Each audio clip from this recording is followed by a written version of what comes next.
English learning सीरीजमध्ये आपलं सर्वांचं स्वागत आहे. आजचा आपला व्हिडिओचा टॉपिक आहे कॉम्प्लेक्स सेंटेन्स. कॉम्प्लेक्स सेंटेन्स म्हणजे मिश्र वाक्य. तर हे कॉम्प्लेक्स सेंटेन्स हा कशाचा पार्ट आहे? हा एक स्ट्रक्चर ऑफ सेंटेन्सचा पार्ट आहे. स्ट्रक्चर ऑफ सेंटेन्स म्हणजे वाक्य रचना. तर वाक्य रचनेमध्ये स्ट्रक्चर ऑफ सेंटेन्समध्ये आपण या पूर्वीच्या व्हिडिओमध्ये सिंपल सेंटेन्स आणि कंपाऊंड सेंटेन्स काय असतात हे याविषयी आपण सविस्तर माहिती बघितली आहे. तो व्हिडिओ जर तुम्ही बघितला नसेल तर तो तुम्ही बघा.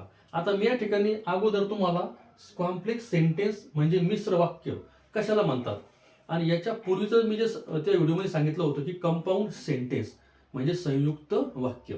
आता हे दोन जे सेंटेन्स आहे कंपाऊंड सेंटेन्स आणि कॉम्प्लेक्स सेंटेन्स हे सर्व स्टुडंटला काय करतात, कन्फ्यूज करायचं काम करतात आणि प्रत्येक परीक्षेमध्ये ते विचारतात.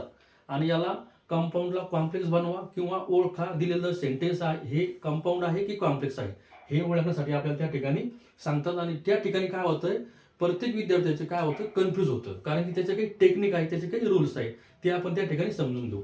तर आता याच्या अगोदरचं मी सांगितलं होतं कंपाऊंड सेंटेन्स, मी तुम्हाला ते समजावून सांगतो. आता बघा, जर मुलगा आणि बाप दोघं जर का चांगल्या पदावर असतील, समजा बाप आणि मुलगा दोन्ही काय आहे, IAS ऑफिसर आहेत आहे की नाही, किंवा दोन्हीही एखादे एक्झिक्युटिव्ह इंजिनियर्स आहेत, मोठ्या पदावर आहेत, तर मला एक सांगा, त्यांच्या दोघांच्या बोलण्याला काय असते, व्हॅल्यू असते की नाही? त्यांच्या राहण्याला व्हॅल्यू असते, दोघांच्याही बोलण्याला काय असते, व्हॅल्यू असते. म्हणजे ते दोघं काय असतात, इंडिपेंडंट असतात. एकमेकावर ते डिपेंडंट आहेत का, अवलंबून आहेत का, नाही, तर ते कसे असतात, इंडिपेंडंट. मग अशा इंडिपेंडंट लोकांना जोडण्यासाठी कोणाची तरी मध्यस्थी लागते आणि ती मध्यस्थी कोण करत असतं, आपले कंजक्शन. कोण करत असतात, कंजक्शन. आणि ते कंजक्शन कोणते असतात, कोऑर्डिनेटिंग कंजक्शन. हे मी याच्या अगोदरच्या व्हिडिओमध्ये सविस्तर सांगितलेलं आहे, परंतु आणखी मी त्याविषयी तुमची रिव्हिजन करून देतो की कोऑर्डिनेटिंग कंजक्शन म्हणजे ते दोघांना जोडण्याचं काम करतात, कारण की दोघांनाही स्टेटस आहे, व्हॅल्यू आहे, म्हणून ते जे कंजक्शन त्यांना जोडतात.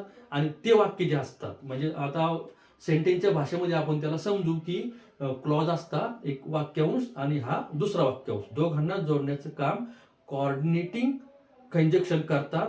आणि दोघंही क्लॉज, ज्या दोन्हीही क्लॉज आहेत त्या कशा असतात, इंडिपेंडंट असतात, त्यांचा वेगवेगळा अर्थ असतो, तेव्हा ते झालं कंपाऊंड सेंटेन्स. त्याच्यामध्ये क्वामा असतो आणि क्वाम्याच्या नंतर काय असतात, कंजक्शन असतात, हे झालं कंपाऊंड सेंटेन्स. आलं लक्षात? आता या ठिकाणी मग हे कॉम्प्लेक्स सेंटेन्स म्हणजे काय, मिश्र वाक्य.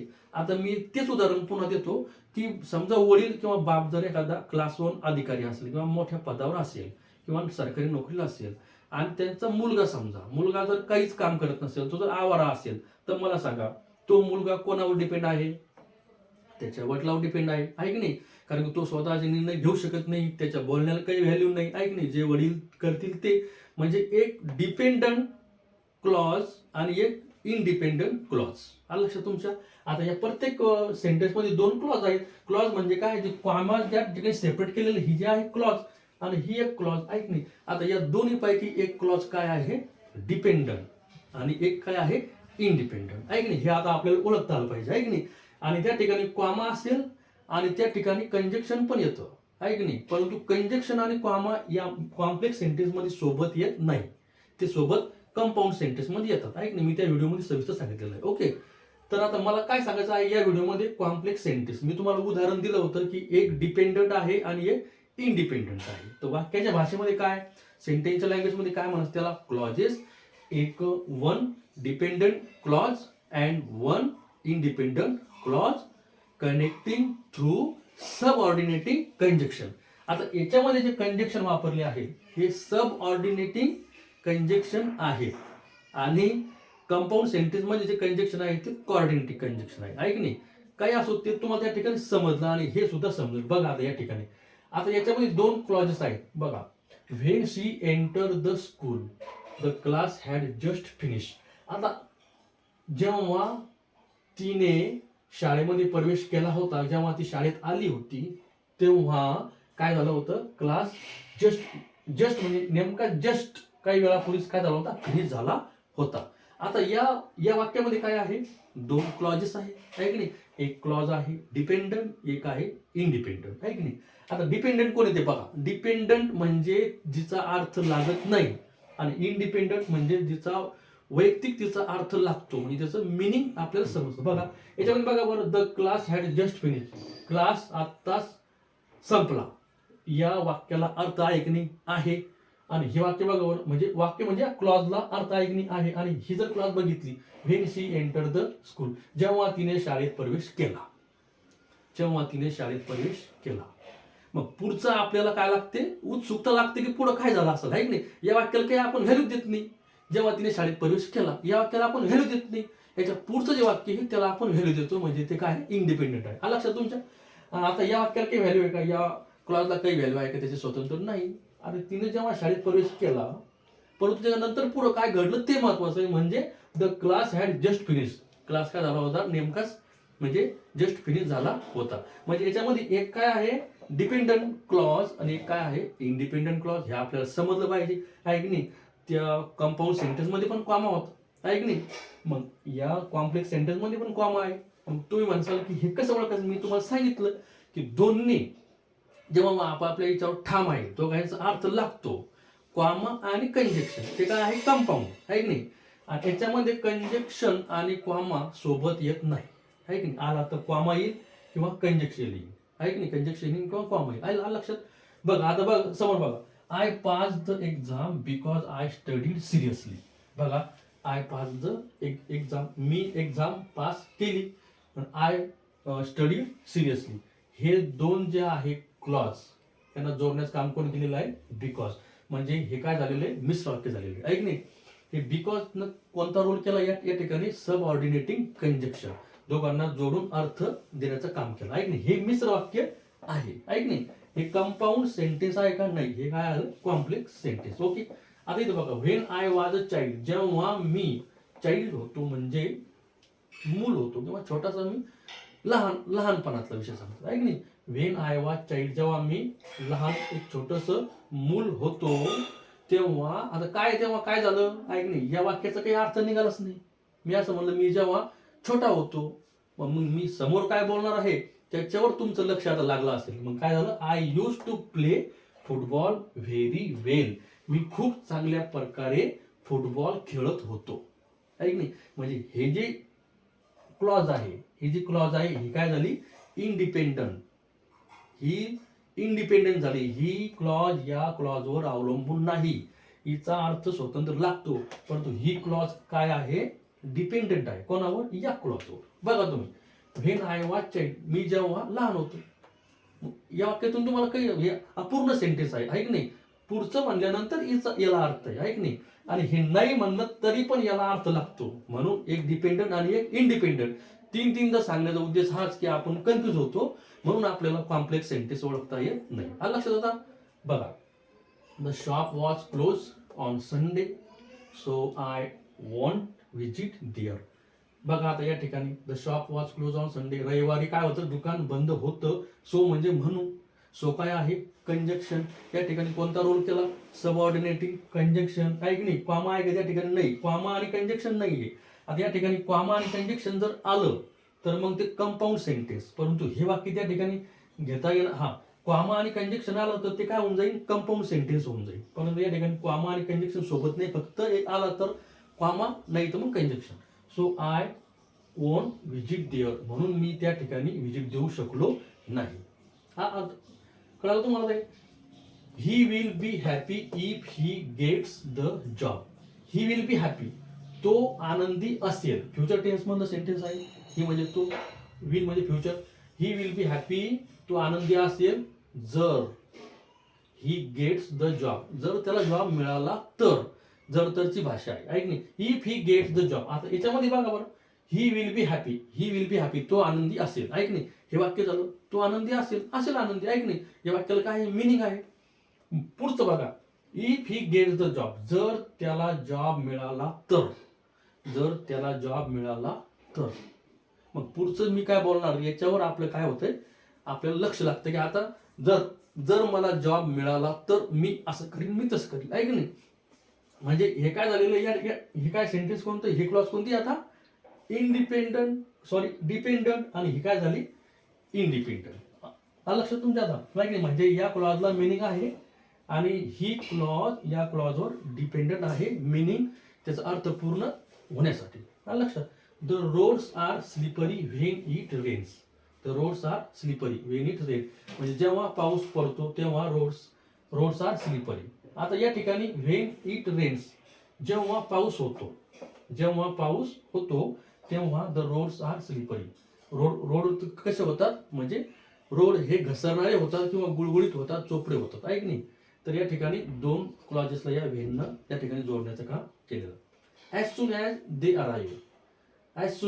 अराईव्ह, जसे ते आले की वी विल स्टार्ट डिनर, आपण काय करू, डिनरला स्टार्ट करू, आहे की नाही? आपण त्या ठिकाणी रात्रीच्या जेवणाला काय करू, स्टार्ट करू. We will start dinner. आता बघा, as soon as they arrive, जसे ते आले. आता याच्या नंतरचं जे मी बोलीन त्याच्यावर आपल्या या ठिकाणी भर देतो आपण, किंवा त्याच्याकडे आपलं लक्ष लागतं, म्हणून वी विल स्टार्ट डिनर, आपण आपलं जेवण काय करू, स्टार्ट करू. हे काय झालं, याला अर्थ आहे, हे आहे इंडिपेंडंट क्लॉज, आणि त्याची त्या इंडिपेंडंट वर ही काय आहे, डिपेंडंट आहे की नाही? As soon as they arrive, जेव्हा ते आले तेव्हा, आहे की नाही? तर या ठिकाणी तुम्हाला समजलं. आता याच्यामध्ये ॲज सून ॲज काय केलेलं आहे, कंजक्शनचा रोल या ठिकाणी केलेला आहे की नाही? परंतु ते सोबत आले का, कॉमा आणि कंजक्शन सोबत आले का, नाही. आफ्टर वी फिनिश स्कूल, आपण शाळा संपल्याच्या नंतर. आफ्टर वी फिनिश स्कूल, आता मला सांगा बरं, आफ्टर वी फिनिश स्कूल, आपण शाळा संपल्याच्या नंतर, आणि एवढं बोलून मी थांबलो, काही अर्थ लागला त्याला, नाही. मग पुढचं काय बोलीन ते महत्वाचं आहे. Let us go to play in the park, आपण तेव्हा बगीच्यामध्ये, पार्कमध्ये खेळायला जाऊ, किंवा बगीच्यामध्ये आपण खेळू, आहे की नाही? मग या वाक्याला काय आहे, मिनिंग आहे की नाही? तो इंडिपेंडंट आहे, स्वतंत्र वाक्य आहे ते, आणि हे वाक्य याच्यावर डिपेंड आहे.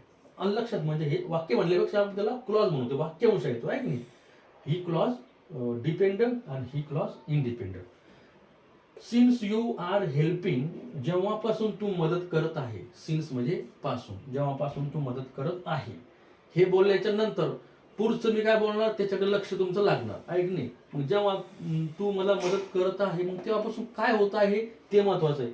काय होत आहे तेव्हापासून, I complete everything in time, मी प्रत्येक गोष्ट माझी वेळेत करतो, आहे की नाही? आता ही जी क्लॉज आहे ही आहे इंडिपेंडंट, हिला स्वतःचं अस्तित्व आहे, याचा अर्थ निघतो I complete everything in time, मी प्रत्येक काम वेळेत पूर्ण करतो. ओके, वाक्य क्लिअर झालं, आलं. हे बघा, सिन्स यू आर हेल्पिंग, जेव्हापासून तू मदत करत आहे, इथे थांबलो, म्हणून हे काय आहे, डिपेंडंट आहे. ही क्लॉज आहे डिपेंडंट या क्लॉजवर. मला असं वाटतं तुम्हाला चांगल्या प्रकारे या ठिकाणी समजत असेल, म्हणून मी थोडं याच्यावर परत तेच तुम्हाला सांगण्याचा प्रयत्न करतो. बघा, अनलेस शी मेक्स अप